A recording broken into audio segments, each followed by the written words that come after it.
Faut vraiment être très très con quand même pour faire ça. Franchement, s'il n'y avait pas le copain, j'irais pas.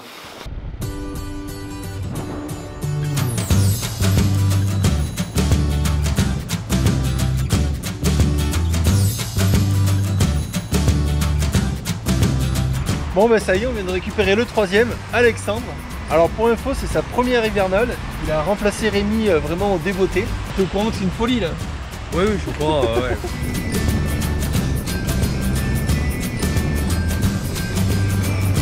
Après un trajet sans encombre, notre trio ardéchois a rejoint le reste de la bande de Maboul à Die. Forcément, les gars sont partis comme des balles à l'assaut du col du Rousset. Ils sont jeunes et ils sont cons, vous me direz. Mais faut pas croire, Benoît, notre doyen en side, était tout aussi débile.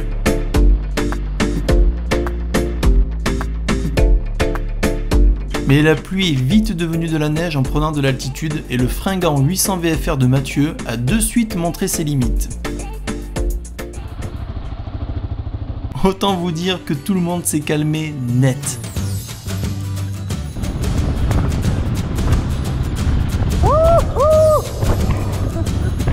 Bon bah le VFR est tombé qu'une fois pour l'instant. On est en haut du col du Rousset donc c'est pas trop mal, qu'une gamelle. On vieillit, on mûrit, on progresse. Alors Julien il a une passion dans la vie, c'est se jeter dans la neige. Et là il va descendre jusqu'en bas.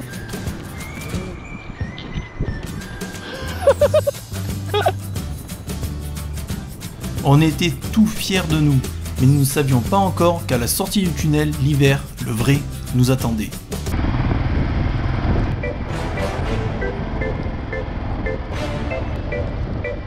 Pour les sides, c'était l'éclate. Pour les solos aussi, d'une certaine manière.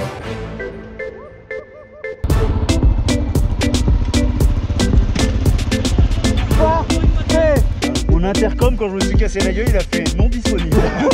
Non disponible. Et pour Mathieu et son VFR monté en pneu slick, le calvaire venait de commencer. Les experts en hivernal sont en train de fabriquer des chaînes à Mathieu à base de ficelles. Garde un bout de corde peut-être qu'il va se pendre d'ici la fin du week-end. C'est quoi ton moto ça? J'en ai jamais vu sur les hivernales. Je vous dirais bien qu'avec ses chaînes de fortune, Mathieu a repris confiance et que tout s'est bien passé. Mais pas du tout.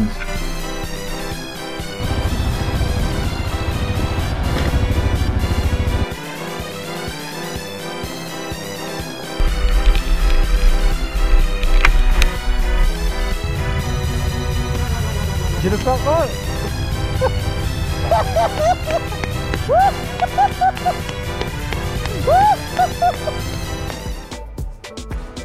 Mais il en fallait plus pour entamer son courage et il a tenu bon jusqu'au bivouac.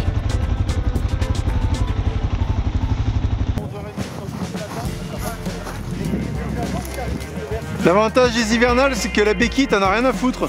Tu te gares là où la moto s'arrête. Bon ben ça y est, on a fini par arriver. J'ai la GoPro qui a lâché à la toute fin niveau batterie, donc normalement vous n'avez pas raté grand chose.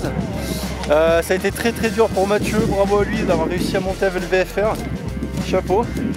Moi je suis content, pour une fois je suis pas tombé. Putain mais elle est trempée ta tente. Oh merde. Non mais c'est que l'extérieur du coup.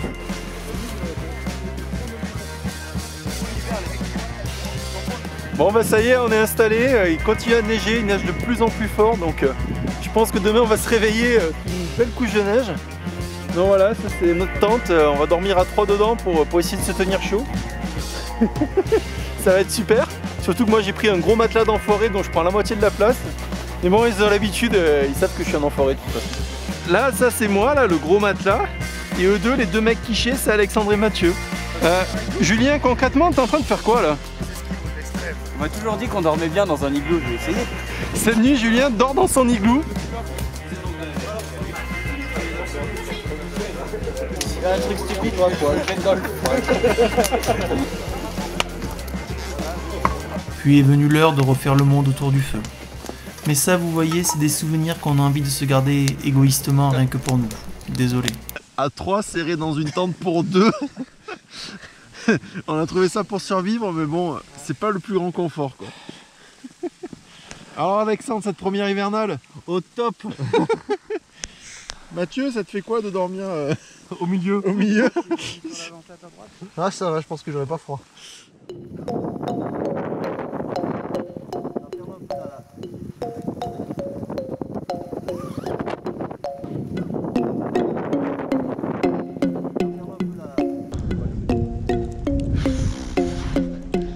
Mais comment on va repartir quoi?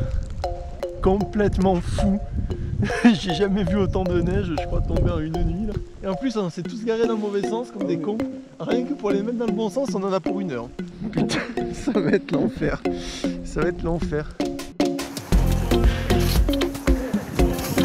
Alors Alexandre, cette première hivernale? Génial. Vous pouvez pas rêver mieux. Il y a dehors la vitesse aussi. Parfait. Alors, quand comme moi en fait t'as aucun muscle, ce qui est important c'est d'avoir des copains musclés. Comment on tourne un super T? Vas-y, on l'allonge.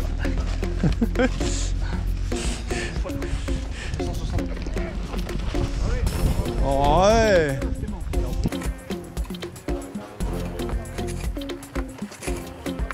Anto, explique-nous ce qui se passe.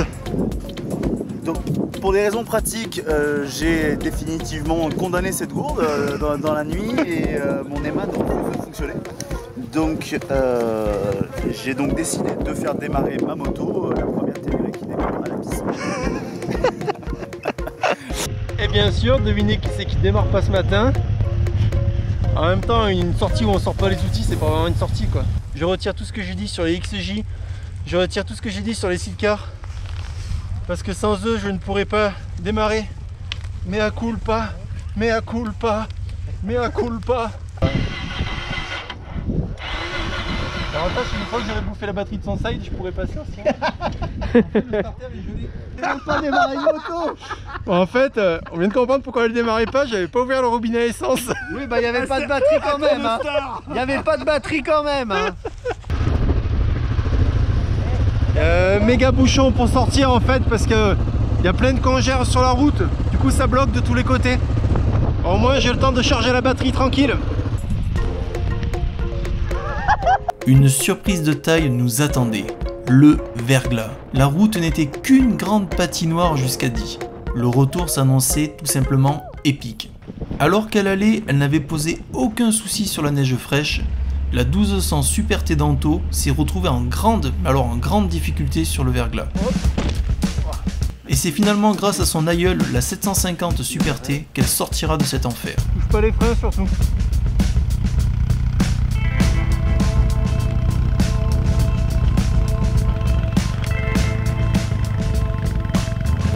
Pendant ce temps, Mathieu arrachait ses chaînes en ficelle sur le VFR. Il ne restait plus qu'une solution, pousser. Heureusement, notre remorqueur officiel est venu prendre les choses en main. Oh putain, on est comme des dingues là. Ça faisait 20 minutes qu'on attendait Mathieu et Julien. En fait, Julien a tracté Mathieu avec sa sangle. On est trop contents. Et en fait, de voir arriver, on est au tunnel du Rousset. C'est la tempête, mais ça touche à sa fin. Et nous pouvions vraiment être fiers de nous, car nous ne le savions pas à ce moment-là, mais très peu allaient réussir à repartir à moto de cette Bérésina. Beaucoup ont dû battre en retraite en autostop, abandonnant leur machine dans une grange.